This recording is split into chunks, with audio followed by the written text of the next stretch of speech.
نستعينه ونؤمن به ونتوكل عليه ونعوذ بالله من شرور أنفسنا ومن سيئات أعمالنا من يهده الله فلا مضل له ومن يضلل فلا هادي له وأشهد أن لا إله إلا الله وحده لا شريك له وأشهد أن محمدا عبده ورسوله أرسله بالهدى ودين الحق ليظهره على الدين كله ولو كره المشركون اللهم صل على محمد وعلى آل محمد كما صليت على إبراهيم وعلى آل إبراهيم إنك حميد مجيد اللهم بارك على محمد وعلى آل محمد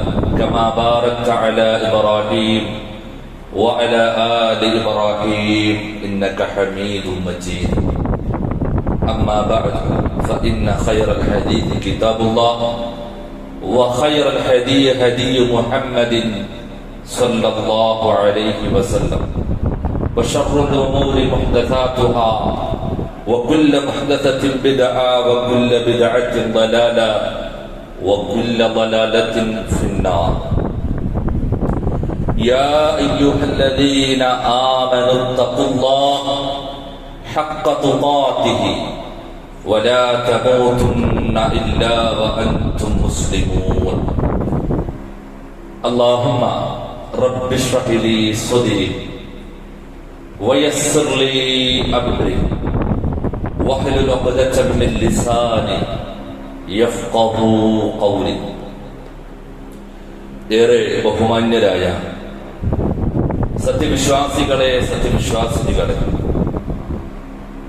സർവലോക രക്ഷിതാവായ അല്ലാഹു റബ്ബുൽ ആലമീന്റെ കൽപ്പനാ നിർദ്ദേശങ്ങളും വിധിവിലക്കുകളും ജീവിതത്തിലുടനീളം കഴിവിന്റെ പരമാവധി കാത്തു സൂക്ഷിച്ച് തഖ്വയുള്ളവരായി ജീവിക്കണമെന്ന് ആദ്യമായി എന്നോടും തുടർന്ന് നിങ്ങളിൽ ഓരോരുത്തരോടും വളരെ ഗൗരവത്തിൽ ഉണർത്തുകയാണ്, വസിയ്യത്ത് ചെയ്യുകയാണ്.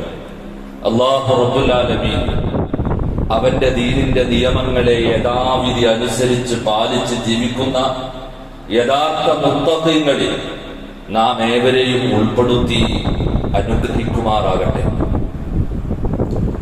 ഏറെ പ്രയാസമുള്ള ചെങ്കുത്തായ വഴിയിൽ 650 മീറ്ററോളം ഉയരത്തിലേക്ക് നടന്നു നീങ്ങിയാലാണ് മക്കയിലെ ഹിറാ ഗുഹയിൽ എത്തിച്ചേരാനാവുക. അവിടെയാണ് അല്ലാഹുവിന്റെ റസൂൽ സല്ലല്ലാഹു അലൈഹി വസല്ലം അല്ലാഹുവിനെ ഓർത്ത് തനിച്ചിരുന്ന സമയങ്ങൾ ഉണ്ടായിട്ടുള്ളത്. ആ ഒരു സംഭവവുമായി ബന്ധപ്പെട്ട്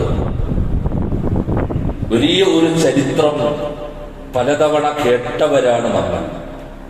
സൃഷ്ടാവായ അല്ലാഹുവിൽ നിന്ന് മാനവർക്ക് മാർഗദീപമായി ആദ്യമായി സന്ദേശമെത്തിയ ഒരു നിമിഷം. എന്നാൽ അതോടൊപ്പം നാം തീർച്ചയായും ആവർത്തിച്ചു വായിക്കപ്പെടേണ്ട, വളരെ അത്ഭുതകരമായി മനോഹരമായി സ്വീകരിക്കേണ്ട, മനസ്സിലാക്കേണ്ട ചില ഗുണപാഠങ്ങൾ കൂടി ആ ചരിത്രം നമ്മോട് പറയുന്നുണ്ട്.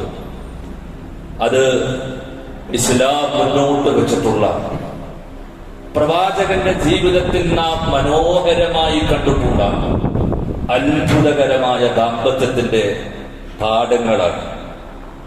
അല്ലാഹുവിന്റെ റസൂലിന് വയസ്സ് 40. പ്രവാചകന്റെ പ്രിയപ്പെട്ട പത്നി ഖദീജ ബീവിക്ക് വയസ്സ് 55.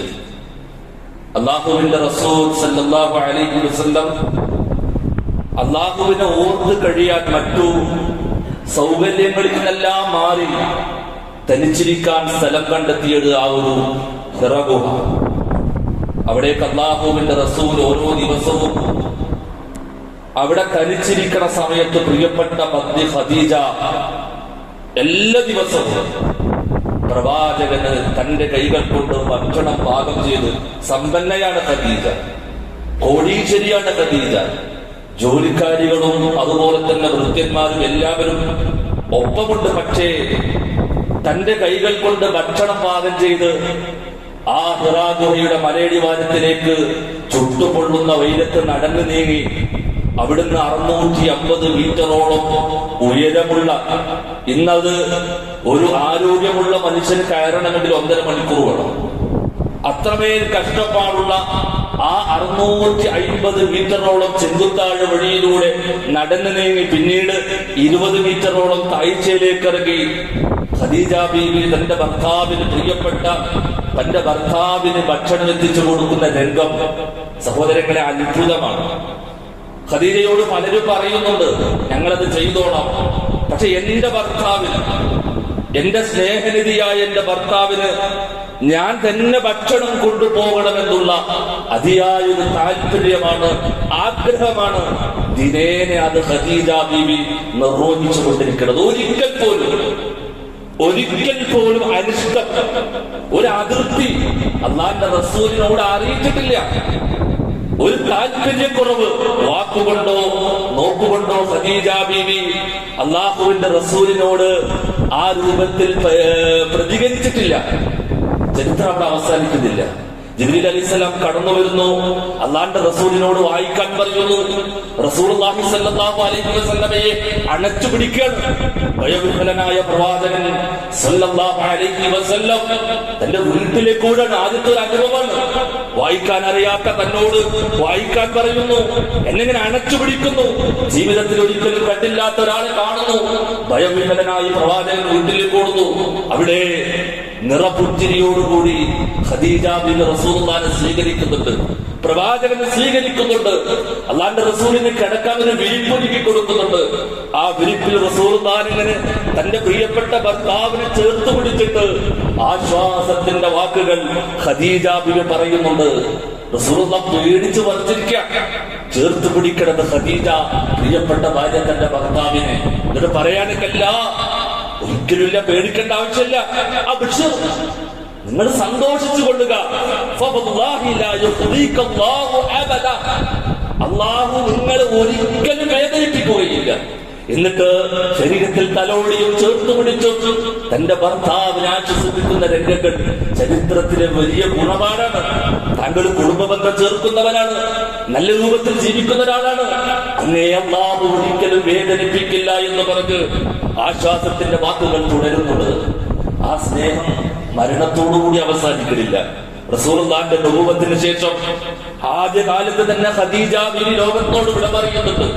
ഖദീജ ബീവി അവിടുത്തെ മരണത്തിന് ശേഷം അള്ളാന്റെ റസൂൽ അവിടുത്തെ മരണത്തിന് ശേഷം പോലും അവരോടുള്ള സ്നേഹത്തിന്റെ, ഇഷ്ടത്തിന്റെ, ആ ദാമ്പത്യ ജീവിതത്തിന്റെ മനോഹാരിത എത്രത്തോളം ഉണ്ടെന്ന് ആയിഷ ബീവി പറയുന്ന ചില വാക്കുകളിലൂടെ മനസ്സിലാവും.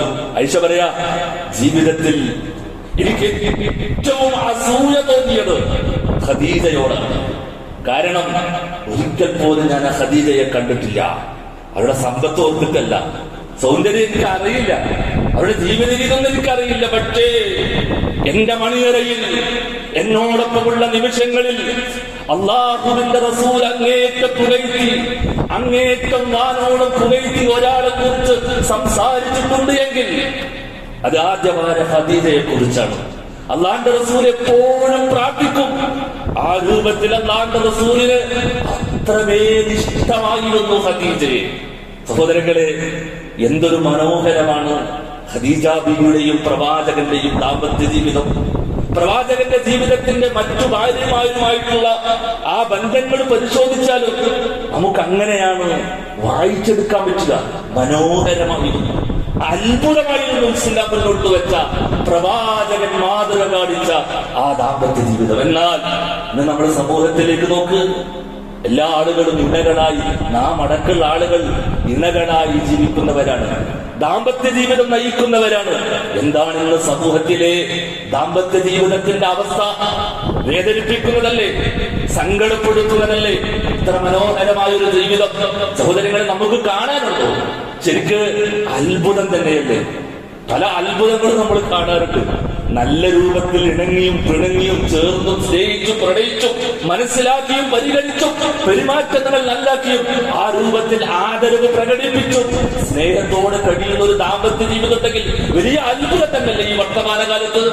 കാരണം നമ്മൾ കാണുന്ന ദാമ്പത്യ ജീവിതം എന്താ?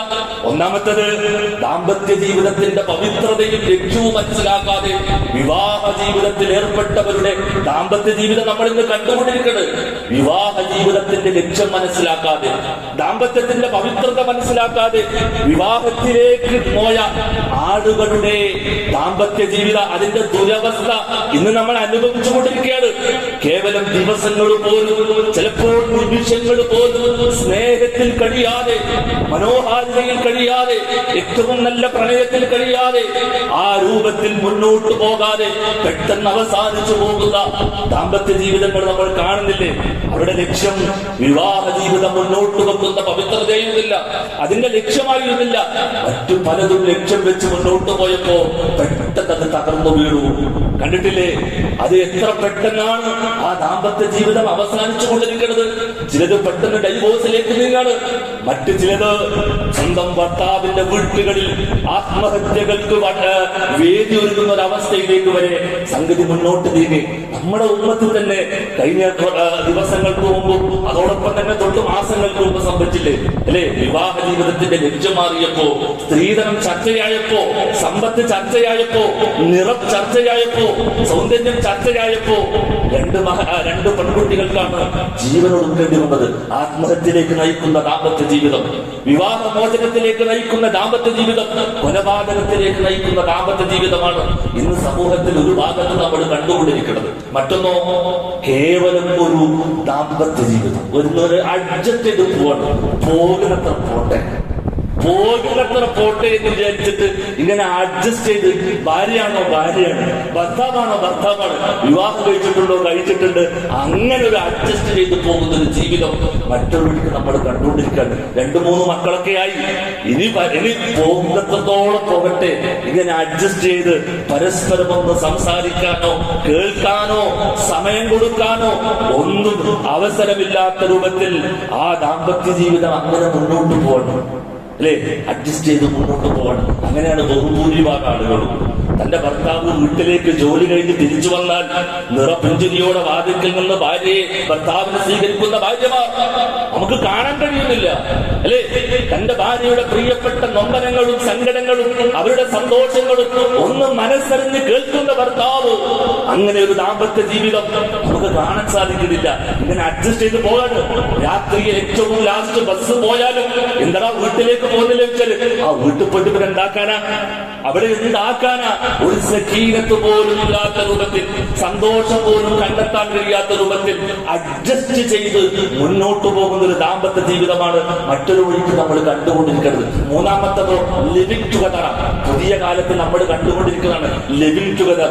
ആ ആഗ്രഹിക്കുന്ന സമയത്ത് ഒരുമിച്ചിരിക്കും, ഒരുമിച്ച് കൂടും, അതേപോലെ തന്നെ ഒരുമിച്ച് ജീവിക്കും. എപ്പോഴാണ് അവർക്ക് പിരിയാൻ തോന്നുന്നത് അപ്പൊ പിരിയും. പുതിയ കാലത്തെ ദാമ്പത്യ ജീവിതമാണ്. താല്പര്യമുള്ള സമയത്ത് അവർ ഒരുമിച്ചിരിക്കും. ആഗ്രഹങ്ങളും ആവശ്യങ്ങളും ഒക്കെ പൂർത്തിയായാൽ ഉത്തരവാദിത്തങ്ങളൊന്നും പരസ്പരം കൈമാറില്ല. അതൊന്നുമില്ലാതെ ആവശ്യങ്ങളും ആഗ്രഹങ്ങളൊക്കെ പൂർത്തിയായാൽ ആ രൂപത്തിൽ പെട്ടെന്ന് പിരിഞ്ഞു പോകുന്ന മറ്റൊരു ദാമ്പത്യം. ഇതൊക്കെയാണ് സഹോദരങ്ങളെ. ഇതൊക്കെ കേൾക്കുന്ന നമ്മൾ, വർത്തമാനകാലത്ത് ഇതൊക്കെ കേൾക്കുന്ന നമ്മൾ ആദ്യം ആമുഖമായി കേട്ട റസൂലുള്ളാഹിന്റെ ജീവിതത്തിലെ ദാമ്പത്യ ജീവിതം എന്തൊരു അത്ഭുതമാണ്, എന്തൊരു മനോഹരമാണ് സഹോദരങ്ങൾ. അതെങ്ങനെ സാധിക്കുന്നു എന്നുള്ളത് നമ്മൾ പഠിക്കേണ്ടതുണ്ട്. എങ്ങനെയാണ് ഇസ്ലാം മുന്നോട്ട് വെക്കുന്ന ദാമ്പത്യ ജീവിതം മനോഹരമാക്കാൻ വേണ്ടി ഇസ്ലാം മുന്നോട്ട് വെക്കുന്ന നിർദ്ദേശങ്ങൾ നമ്മൾ മനസ്സിലാക്കേണ്ടതുണ്ട്. എത്രയെത്ര ഡൈവോഴ്സ് കേസുകളാണ് നമ്മുടെ സമൂഹത്തിൽ വർദ്ധിച്ചുകൊണ്ടിരിക്കുന്നത്. എന്തുകൊണ്ട് അങ്ങനെ സംഭവിക്കുന്നു? ഇവിടെ മനോഹരമായ ഒരു കുടുംബ ജീവിതം, ദാമ്പത്യ ജീവിതം ഇസ്ലാം മുന്നോട്ട് വെച്ചിട്ടുണ്ട്. അതിന്റെ ABCD അറിയാതെ, അത് ആസ്വദിക്കാതെ, അത് മനസ്സിലാക്കാതെ മുന്നോട്ട് പോകുമ്പോ താളം തെറ്റാണ്. കുടുംബ ജീവിതവും ദാമ്പത്യ ജീവിതവും താളം തെറ്റുമ്പോ മനുഷ്യൻ അക്രമിയായി മാറുന്നു, മനുഷ്യൻ വൃത്തികെട്ടവനായി മാറുന്നു, മനുഷ്യൻ താളം തെറ്റിയ ജീവിതം നയിക്കുന്നവനായിട്ട് മാറിക്കൊണ്ടിരിക്കണം. അതുകൊണ്ട് സഹോദരങ്ങളെ, നമ്മൾ അറിയേണ്ടതുണ്ട് ഇസ്ലാം മുന്നോട്ട് വെക്കുന്ന മനോഹരമായ ദാമ്പത്യ ജീവിതത്തിന്റെ നിർദ്ദേശങ്ങൾ. അതിൽ ഒന്നെന്തറിയോ? ഒന്ന്, വിവാഹം എന്നത് ഏറ്റവും വലിയ കരാറായിട്ടാണ് ഇസ്ലാം പഠിപ്പിച്ചിട്ടുള്ളത്. വിവാഹം എന്നത് വലിയൊരു കരാറാണ്. തോന്നുമ്പോൾ പിരിയാനും അടുക്കാനും ഉത്തരവാദിത്തങ്ങളൊന്നും ഇല്ലാതെ അങ്ങനെ തോന്നിയതുപോലെ ജീവിക്കുന്ന ഒരു വേദിയല്ല വിവാഹ ജീവിതം. അല്ലെങ്കിൽ ഒരു കച്ചവടമല്ല വിവാഹ ജീവിതം. അനിഷ്ടത്തോടുകൂടി മുന്നോട്ട് പോകേണ്ടതല്ല വിവാഹ ജീവിതം. കേവലം ഒരു ഭൗതികമായ താല്പര്യമല്ല വിവാഹ ജീവിതം. മറിച്ച് അത് ഒരു വല്ലാത്തൊരു കരാറാണ് വിവാഹം എന്നത്. അള്ളാഹുവിന്റെ റസൂൽ പഠിപ്പിക്കാണ്. അള്ളാഹുവിന്റെ റസൂൽ പറയാണ്, ജനങ്ങളെ, പുരുഷന്മാരെ, നിങ്ങള് സ്ത്രീകളുടെ വിഷയത്തിൽ സൂക്ഷിക്കണം.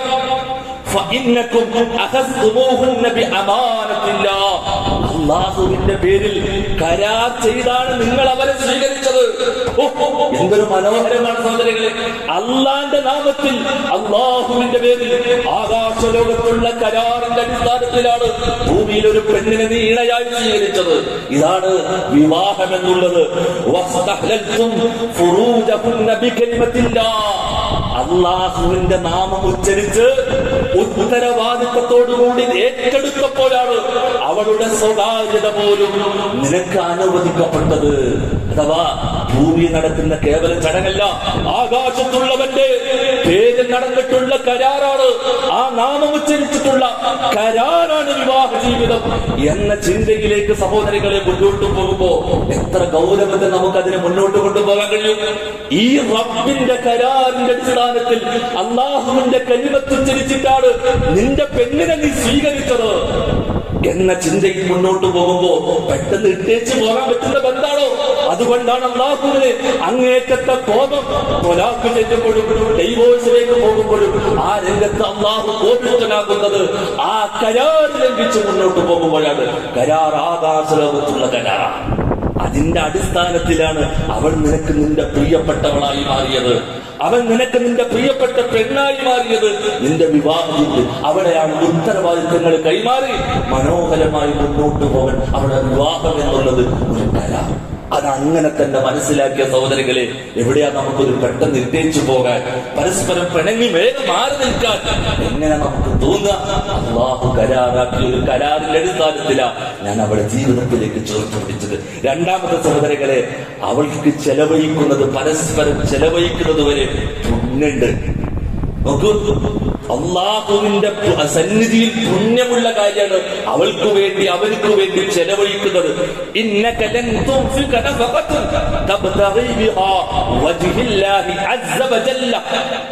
അള്ളാഹുവിന്റെ റസൂൽ പറയാണ്, നീ അള്ളാഹുവിന്റെ മാർഗത്തിൽ അവന്റെ കൂലി പ്രതീക്ഷിച്ച് എന്ത് ചെലവഴിച്ചാലും നിനക്ക് പുണ്യമുണ്ട്.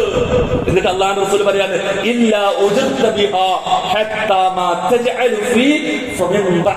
എന്നിട്ട് അള്ളാഹു റസൂൽ ഉദാഹരണമായിട്ട് പറഞ്ഞതറിയോ, നീ അള്ളാന്റെ മാർഗത്തിൽ കൂലി പ്രതീക്ഷിച്ച് എന്ത് ചെലവഴിച്ചാലും നിനക്ക് പുണ്യുണ്ട്. എന്നിട്ട് പുണ്യമുള്ള ഒരു മാതൃക, ഒരു പ്രവർത്തനമായിട്ട് അള്ളാഹു റസൂൽ പറയാണ്, നിന്റെ ഭാര്യയുടെ വായിൽ ഒരു ഉരുള വെച്ച്, ഒരു ഭക്ഷണത്തിന്റെ ഉരുള വെച്ച് കൊടുക്കുന്നത് പോലും നിനക്ക് പുണ്യമുള്ള കാര്യമാണ്. കേവലമായ ഭൗതികമായ ആസ്വാദനല്ല വിവാഹ ജീവിതം. അവിടെ സുഖം കിട്ടും, അവിടെ പരലോകത്ത് സുഖം കിട്ടുന്നതാണ്. അള്ളാന്റെ പ്രതിഫലം ആഗ്രഹിച്ച് അവൾക്ക് വേണ്ടി അവനക്ക് വേണ്ടി സമ്പത്ത് ചെലവഴിക്കുന്നത്, സമയം ചെലവഴിക്കുന്നത്, ആരോഗ്യം ചെലവഴിക്കുന്നത് ഒക്കെ പുണ്യമുള്ള കാര്യമാണ്. സഹോദരങ്ങളെ, ഇങ്ങനെ ചിന്തിച്ച് മുന്നോട്ട് പോകുമ്പോ എത്ര മനോഹരമാകും നമ്മുടെ ദാമ്പത്യ ജീവിതം. കൊല്ലങ്ങളായി 20, 30, 40 വർഷമായി തന്റെ ഭാര്യയ്ക്ക് വേണ്ടി സമയം ചെലവഴിക്കുന്നതും സമ്പത്ത് ചെലവഴിക്കുന്നതും എല്ലാം അള്ളാഹുവിന്റെ അടുക്കൽ പുണ്യമുള്ള കാര്യമാണ്. എന്തിനേറെ പറയണം, റസൂലുള്ളാഹി സ്വല്ലല്ലാഹു അലൈഹി വസല്ലം സഹാബത്തിനോട് പറഞ്ഞല്ലോ, തന്റെ ഭാര്യയുമായി ശാരീരിക ബന്ധത്തിൽ ഏർപ്പെടുന്നത് വരെ പുണ്യമുള്ള കാര്യമാണ്. സഹാബത്ത് തിരിച്ചു, റസൂലെ അതുവരെ പുണ്യാണോ? അതുവരെ പുണ്യാണോ?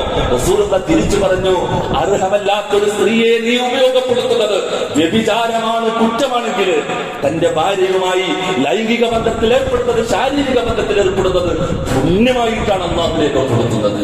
അവൾക്ക് വേണ്ടി സമയം ചെലവഴിക്കുന്നത് പുണ്യം. വയസ്സായില്ലേ, ഇനി എന്തോന്ന് ദാമ്പത്യം എന്നൊക്കെ ചിന്തിക്കുന്ന ആളുകളുണ്ടാവും. ഇനി എന്തോന്നാ പരസ്പരം പറയാനുള്ളത്, എന്തോന്നാ പരസ്പരം ഈ ജീവിതത്തിൽ കൈമാറാനുള്ളത് എന്ന് ചിന്തിക്കുന്നവരെ, തന്റെ ഭാര്യയോട്, വയസ്സായ വൃദ്ധയായ തന്റെ ഭാര്യയോട്, തന്റെ ഭർത്താവിനോട് സമയം ചെലവഴിക്കുന്നത് ആകാശലോകത്ത് അല്ലാഹു രേഖപ്പെടുത്തുന്നതാണ്. ആകാശലോകത്ത് അല്ലാഹു നമ്മുടെ കർമ്മരേഖയിൽ രേഖപ്പെടുത്തുമെങ്കിൽ എത്ര വയസ്സായാലും ആ ദാമ്പത്യ ജീവിതം മനോഹരമാക്കി അവളോട് ചിരിച്ചും അവനോട് ചിരിച്ചും കളിച്ചും രസിച്ചും മനോഹരമാക്കി കൊണ്ടുപോകുമ്പോ ഇവിടെ മാത്രമല്ല സുഖം, പരലോകത്തും സുഖം കിട്ടുമെങ്കിൽ എന്തിന് നമ്മൾ ആ മധുരം മനോഹാരിത നഷ്ടപ്പെടുത്തണം? അതുകൊണ്ട് സഹോദരങ്ങളെ, പുണ്യമാണ് അള്ളാഹുവിന്റെ മാർഗത്തിൽ വിവാഹ ബന്ധത്തിൽ ഏർപ്പെട്ട് ദാമ്പത്യ ജീവിതം നയിക്കുന്നത്. മറ്റൊന്നെന്നറിയോ? പരിഗണനയും ആദരവുമാണ് വിവാഹ ജീവിതത്തിൽ വേണ്ടത്. പരിഗണനയും ആദരവും. പുരുഷൻ തന്റെ ഭാര്യയോട് ഏറ്റവും നല്ല രൂപത്തിൽ പരിഗണിച്ച് പെരുമാറി മുന്നോട്ട് പോകാൻ പുരുഷന് തന്റെ ഭാര്യയോട് സാധിക്കണം. ഏറ്റവും നല്ല രൂപത്തിൽ, മാന്യമായ രൂപത്തിൽ. നോക്കൂ, അവിടെ ഉമറുള്ളാഹിന്റെ ഒരു കൗലുണ്ട്, വല്ലാത്തൊരു വാചക. ഉമറുള്ളാഹി പറയാണ്,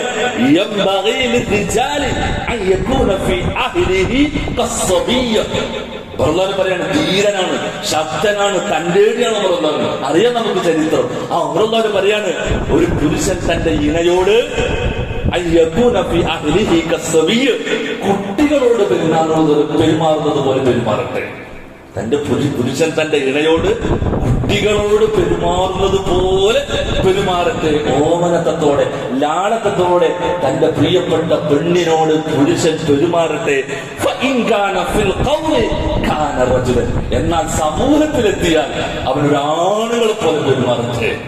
സമൂഹത്തിലെത്തിയാൽ ആണുങ്ങൾക്കിടയിൽ, സമൂഹത്തിലെത്തിയാൽ അവനോട് തന്റേടിയായിട്ട് ആണുങ്ങളെ പോലെ പെരുമാറട്ടെ. മണിയരിൽ തന്റെ പ്രിയപ്പെട്ട പെണ്ണിനോട് കുട്ടികളെ പോലെ പെരുമാറട്ടെ. എന്താ സമൂഹത്തിൽ കണ്ടുകൊണ്ടിരിക്കുന്നത്? നേരെ തിരിച്ചല്ലേ. മണിയരിൽ ആണിനെ പോലെ, തന്റേടിയെ പോലെ, ഒന്ന് ഉപ്പ് കുറഞ്ഞാൽ പൊട്ടിത്തെറിക്കുക, മധുരം കൂടിയാൽ പൊട്ടിത്തെറിക്കുക, അല്ലെ? ആ രൂപത്തിലാണ് തന്റെ വീട്ടിലെ പെരുമാറ്റം. അങ്ങാടിയിലോ ലാളവത്വത്തോടെ, ഓപരത്വത്തോടെ കളിച്ചും ചിരിച്ചും രസിച്ചും പെരുമാറുന്നു. അങ്ങനെയല്ല വേണ്ടത്. തന്റെ പെണ്ണിന്റെ മുമ്പിൽ ഓമനത്വത്തോടെ പെരുമാറാനാണ് ഉമറുള്ളാഹി പറയുന്നത്. സമൂഹത്തിലെത്തിയ കുറച്ച് തന്റെ അടക്ക കാണിച്ചു, പക്ഷേ പെണ്ണിന്റെ മുമ്പിൽ ആണത്തം കാണിച്ചിട്ട് വരട്ടിയും അവളെ പേടിപ്പിച്ചും പ്രയാസപ്പെടുത്തിയിട്ടും കഴിഞ്ഞുകൂടാൻ പാടില്ല. കുട്ടികളെ പോലെ പെരുമാറും, അല്ലെ? കുട്ടികൾക്കിടയിൽ എന്തെങ്കിലും അബദ്ധം സംഭവിച്ചാൽ ശകാരിക്കലുണ്ട്. അവർ കണ്ടില്ലെന്ന് വരിക്കല്ലേ, ചിലതൊക്കെ വേണ്ടെന്ന് വെക്കല്ലേ, നമ്മൾ ശകാരിക്കലുണ്ട്. അതുപോലെ ഓമനത്വത്തോടെ പെരുമാറണം. നേരെ തിരിച്ചാണ് സമൂഹത്തിൽ. വീണ്ടും അല്ലാഹു റസൂൽ പറയാണ്, ലാ യഫ്റഖു മുഅ്മിനുൻ മുഅ്മിനതൻ ഇന്ന ഇൻ കരിഹ മിൻഹാ ഖുലുഖ റദിയ മിൻഹാ ആഖറ ഔ ഖാല ഗൈറഹു. തന്റെ ഇണയിൽ എന്തെങ്കിലും തിന്മ കണ്ടാൽ നീ അത് വിട്ടേക്ക്. അതിന്റെ പേരിൽ അവളെ വെറുക്കല്ലേ, അത് മറന്നേക്ക്. അവളിലെ മറ്റു നന്മകൾ നീ കൊണ്ട് ചിന്തിക്കുക. മറ്റു നന്മകൾ ഓർത്തിട്ട് നീ അവളെ സ്നേഹിക്ക്. എന്തെങ്കിലും ഒരു തിന്മ കണ്ടാല് നീ പെട്ടെന്ന് അവളെ വെറുക്കല്ലേ. അതല്ലാത്ത നന്മകൾ അവളുടെ കൂട്ടത്തിലുണ്ട്. ആ നന്മകൾ കണ്ട് അവളെ സ്നേഹിക്ക്.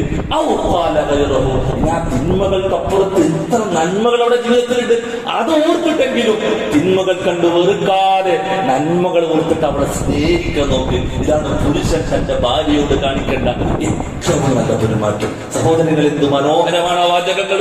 അങ്ങനെ സ്വീകരിച്ച് മുന്നോട്ട് പോയാൽ ഉണ്ടായ ഒരു ദാമ്പത്യ ജീവിതം എത്ര മനോഹരമായിരിക്കും. എന്നാൽ സ്ത്രീ തന്റെ ഭർത്താവിനോട്, എന്നാൽ റസൂൽ പറയാണ്, സ്ത്രീ തന്റെ ഭർത്താവിനോട് എങ്ങനെയാവണം? ലൗ കുൻത ആമറൻ അഹദൻ അൻ യസ്ജുദ ലി അഹദിൻ ലഅമർതു ഇംറഅത അൻ തസ്ജുദ ലി സൗജിഹാ. ഏതെങ്കിലും ഒരു സൃഷ്ടിയെ മറ്റൊരു സൃഷ്ടിയുടെ മുന്നിൽ സുജൂദ് ചെയ്യാൻ കൽപ്പിക്കുമായിരുന്നെങ്കിൽ തന്റെ ഭാര്യയോട് ഭർത്താവിന്റെ മുമ്പിൽ സുജൂദ് ചെയ്യാൻ ഞാൻ കൽപ്പിക്കുമായിരുന്നു. നോക്കൂ, സ്ത്രീ തന്റെ ഭർത്താവിനോട് കാണിക്കേണ്ട ആദരവിന്റെ ഒരിക്കലും ഒരു സൃഷ്ടിയുടെ മുന്നിൽ സുജൂദ് ചെയ്യുന്നത് ഇസ്ലാം ശിർക്കായി അങ്ങേറ്റം ഒറുക്കപ്പെട്ട ശിർക്കായി എണ്ണിയ വലിയ പാപമായി എണ്ണിയ. അതിനെ അങ്ങനെ ആരെങ്കിലും അനുവദിക്കുകയാണെങ്കിൽ ഭർത്താവിന്റെ മുമ്പിൽ ഭാര്യയോട് സുജൂദ് ചെയ്യാൻ കൽപ്പിക്കുമായിരുന്നു. ആ ആദരവാണ് സഹോദരങ്ങളെ ദാമ്പത്യ ജീവിതത്തിൽ ഉണ്ടായത്. അതാണ് ഖദീജ ബീബി ഉണ്ടായത്, അതാണ് ആയിഷ ഉമ്മയിൽ ഉണ്ടായത്, അതാണ് സ്വഹാബ വനിതകളിൽ ഉണ്ടായത് സഹോദരങ്ങളെ. അതുകൊണ്ട് തിരിച്ച് സ്ത്രീ അതാണ് വേണ്ടത്. ഒരു ആദരവ് ദാമ്പത്യ ജീവിതത്തിൽ ഉണ്ടാകുമ്പോൾ സ്വാഭാവികമായിട്ട് അത് മനോഹരവും. മറ്റൊന്നത്, ഇണകൾക്കിടയിലെ കളിതമാശകൾക്ക് പുണ്യവും മഹത്വമുണ്ട്, അല്ലെ? നാട്ടിലിറങ്ങിയ ഭയങ്കര ജോലിയായിരിക്കും നമ്മൾ. കളിയും തമാശയും ഒന്നും പറയണ്ട. ജോലി സ്ഥലത്ത് ഭയങ്കര കളിയും ജോലി, കൂട്ടുകാർക്കിടയിലൊക്കെ കളിയും ജോലിയാണ്. പക്ഷേ അല്ലാഹുവിന്റെ റസൂല് പറയാണ്, മിക്ക വിനോദങ്ങളും വ്യർത്ഥം. വെറുതെ വ്യക്തം ഒരു ഉപകാരമില്ല. എന്നാൽ അർത്ഥവത്തായ വിനോദം എണ്ണുന്നിടത്ത് ആദ്യം എണ്ണുന്നത് തന്റെ പ്രിയപ്പെട്ട പെണ്ണിനോട്, ഭാര്യയോട്, തന്റെ ആണിനോട്, തന്റെ ഭർത്താവിനോട് കളിതമാശകൾ പറയുന്നതാണ് വലിയ സംഭവമായിട്ട് അള്ളാന്റെ റസൂലുണ്ട്. ബാക്കിയെല്ലാം കണക്കന്നെ, ബാക്കിയെല്ലാം വിനോദത്തെ കണക്കന്നെ. അത് ഏറ്റവും നല്ല വിനോദം എന്ന് പറയുന്നത് കളിതമാശ എന്ന് പറയുന്നത് തന്റെ പ്രിയപ്പെട്ട പെണ്ണിനോട് പങ്കുവെക്കുന്ന കളിതമാശകളാണ്, തന്റെ ആണിനോട് പങ്കുവെക്കുന്ന കളിതമാശകളാണ്. സഹോദരങ്ങൾ, ഇതൊക്കെ നമ്മുടെ ജീവിതത്തിലുണ്ട്. പുറത്ത് ഭയങ്കര സംസാരവും ഭയങ്കര കളിയും തമാശയൊക്കെ ആയിരിക്കും. പക്ഷെ വീട്ടിലോ തന്റെ ഭാര്യയുടെ അടുത്തോ മണിയറയിലോ എന്താണ് നമ്മുടെ അവസ്ഥ എന്ന് നമ്മൾ ചിന്തിക്കേണ്ടത്. ഇങ്ങനെ മനോഹരമായി നമ്മൾ മുന്നോട്ട് പോകണം സഹോദരങ്ങളെ, മനോഹരമായ ജീവിതം. അതോടൊപ്പം തന്നെ ഇതൊക്കെ സാധിക്കണമെങ്കിൽ അഞ്ചാമത്തെ ഒരു പോയിന്റ്, അതുകൂടി നമ്മൾ അങ്ങേറ്റത്തെ ഗൗരവത്തിൽ മനസ്സിലാക്കണം. ഈ ദാമ്പത്യ ജീവിതം എന്ന് പറയുന്നത് ഈ ജീവിതത്തിനപ്പുറത്തും ഒരുമിച്ചുള്ള ജീവിതമാക്കാൻ, അങ്ങനെ ഒരുമിച്ച് ചേരാനുള്ള ഒരു ആഗ്രഹമായിട്ട് മാറണം. ഈ ജീവിതത്തിനപ്പുറത്തും ഒരുമിച്ച് ചേരാനുള്ള ഒരു ജീവിതമായി, ആഗ്രഹമായി കൊണ്ട് നടക്കണം. അഥവാ മരണത്തോടുകൂടി മുറിയുന്ന ഒന്നായിട്ട് മാറരുത്. തന്റെ പ്രിയപ്പെട്ടവളോടൊപ്പം, തന്റെ പ്രിയപ്പെട്ടവനോടൊപ്പം അങ്ങ് സ്വർഗത്തിൽ കഴിയണമെന്ന ആഗ്രഹം സഹോദരങ്ങളിൽ ലക്ഷ്യമുണ്ടാവണം. അങ്ങനെ ലക്ഷ്യം ഉണ്ടാവുമ്പോ മനോഹരാവും. അള്ളാഹുവിന്റെ വിശുദ്ധ ഖുർആൻ പറയാണ്, നാളെ പരലോകത്ത് ഒരു വിഭാഗത്തെ സ്വർഗത്തിലേക്ക് കടത്തിവിടുമ്പോ അള്ളാന്റെ റസൂൽ അള്ളാഹു ആ ആടുകളോട് പറയുന്നതാണ്, യാ ഇബാദി ലാ ഖൗഫുൻ അലൈക്കുമുൽ യൗമ വലാ അൻതും തഹ്സനൂൻ. എന്റെ പ്രിയപ്പെട്ട അടിമകളെ, എന്റെ ദാസന്മാരെ, ഇന്ന് നിങ്ങൾക്ക് യാതൊരു ഭയവുമില്ല, നിങ്ങൾ ദുഃഖിക്കേണ്ടതില്ല. അല്ലദീന ആമനൂ ബിആയാതിനാ വകാനൂ മുസ്ലിമീൻ. നിങ്ങൾ മുസ്ലിം ആയിക്കൊണ്ട് അള്ളാഹുവിന്റെ ആയത്തുകളിലൊക്കെ ദൃഷ്ടാന്തങ്ങളൊക്കെ വിശ്വസിച്ചിട്ട് നിങ്ങൾ ഈ ലോകത്തേക്ക് വന്നിരിക്കുകയാണ്. നിങ്ങൾ പേടിക്കണ്ട, നിങ്ങൾ ദുഃഖിക്കണ്ട.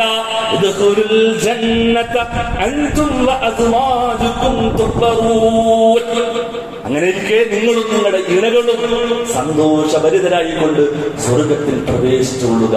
തന്റെ പ്രിയപ്പെട്ട ഇണയുടെ കൈപിടിച്ച് സ്വർഗത്തിലേക്ക് പോയിക്കോ എന്ന് നാളെ സ്വർഗത്തിലേക്ക് കടക്കുന്ന ചില ആളുകളോട് പറയുമ്പോൾ അത് ലക്ഷ്യാക്കണം സഹോദരങ്ങളെ.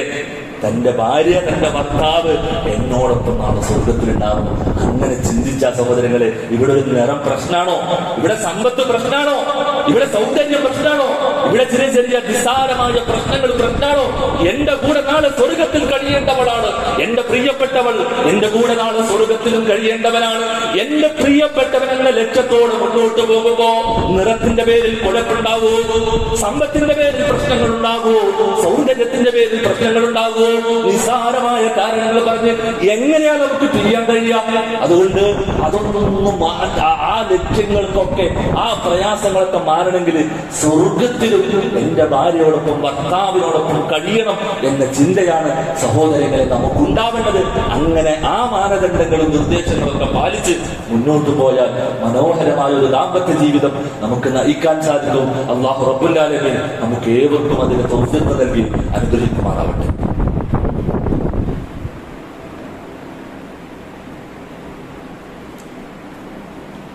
അൽഹംദുലില്ലാഹ് വസ്സലാത്തു വസ്സലാമു അലാ റസൂലില്ലാഹ് വഅലാ ആലിഹി വഅസ്ഹാബിഹി അജ്മഈൻ. അമ്മാ ബഅദ്. ഒരിക്കൽ കൂടി അള്ളാഹുവിനെ സൂക്ഷിച്ച് ജീവിക്കണമെന്ന് വളരെ ഗൗരവത്തിൽ ഉണർത്തുകയാണ്, ഉപദേശിക്കുകയാണ്.